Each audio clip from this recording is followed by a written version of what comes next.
Hello, this is Naeem Hassan, Chief Market Analyst at AvaTrade. I'm here to answer some of your questions which many of you guys have been asking. First of all, it is about coronavirus and its impact or influence on the global economy. In my opinion, we talked about in our daily videos several times that the impact isn't going to be that great. Obviously, the global growth is going to see a downward revision from many different policy officials and also from the analysts across the investment banking horizon.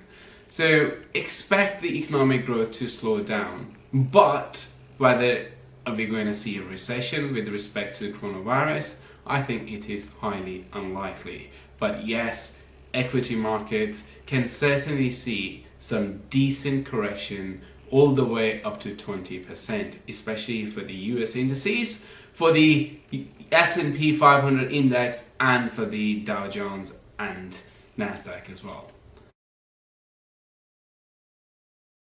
The second question is how to start and learn.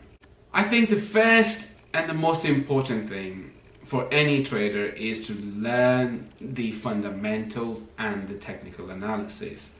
How can you learn? From the fundamental perspective, start reading the major blogs such as AvaTrade.com. We have all the basic information that any trader needs with respect to what is a CFD, what is a PIP, how to trade the stocks, and all of that information to a very fine detail. Everything is there. So I think it is imperative for you to go through these blog sites, read them.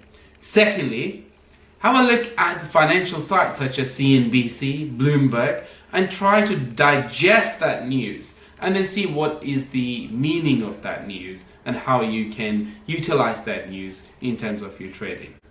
Finally, open up a demo account and please do not start trading on a real account until and unless you master your trading on your demo account. And how can you master that? On the back of a good trading plan. How can you have a good trading plan? By attending webinars, by attending seminars, which are held across the world, especially at AvaTrade. We hold several webinars. I myself hold one webinar each week in which we go into details of how to read the fundamentals, how to trade the major events such as the US NFP, the ECB meeting, the Bank of England meeting, the list goes on. So keep up with those. Will there be a crash in 2020? I think it is important that we define what is the meaning of crash. If the meaning is that we're going to see a retracement of 15 to 20%, yes, certainly that is on the card. I mean, even now the market is very much down, nearly 10%. I'm talking about the US indices.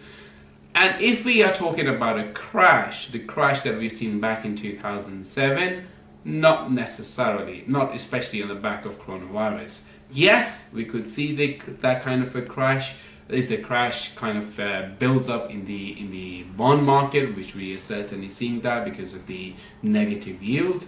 But I think with this extensive bull rally that we have seen for the last 11 years, I think it is highly likely that the big crash in the financial market is going to take place very soon. When exactly, I certainly don't know, but I think it is in a matter of a year or two. Best stocks of 2020. Okay, for me, it's always a tech stock. I love Microsoft, I love Amazon, I love Tesla, despite the fact everything that is going on with their production.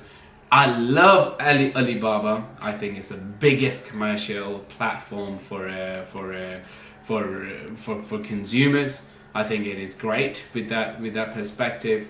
Apart from that, I think I really look at the stocks which are oversold due to the heavy pessimism that we see in the market, and I think Boeing is one of them. Remember, we've seen a similar episode, what happened with BP, and that turned out to be a really great investment. We saw similar situation when the pessimism was so bad Like everything was so bad about Tesco stock, but look where the Tesco stock is trading now. So I think overall I'm more looking at stocks like Facebook, Amazon, you know, all the FANG stocks. That's what I'm really more focused on. What is an ETF? It is an exchange traded fund. So basically, rather than buying, because as a retail investor, we do not have that much money because we are not institutions. You cannot buy all the stocks that that exist in S&P 500 index. So what do? You go and you buy an ETF such as SPY, and then you trade. Then you have an exposure to all those stocks. So any of those stocks moving up, you get that tailwind coming from that. I think ETFs are great. I think, you know, if you're talking about tech stock, if you're talking about financial stocks, because there's so many stocks in the finance, for example, Citi, JP Morgan, Morgan Stanley, and Goldman Sachs, you know, you don't have that much of money to have an exposure to all of that. Just buy XLF. Simple ETF has an exposure to all of them. The debate of holding on to stocks. Wow, this is a very intriguing one. I think if the market is in a downtrend, you wanted to get hold of those stocks which pay great dividend. If the market is in an uptrend, then tech stock is where you want it to be, because this is where the biggest rally would come. And then of course, you know, energy stocks, when the economy is booming, you want it to be having exposure to the energy sector. But overall, I think I am really interested in environmental friendly stocks. We have produced a special report on our AvaTrade website, such as which stocks, which ETFs to look out for. So do consider having a look on that one as well.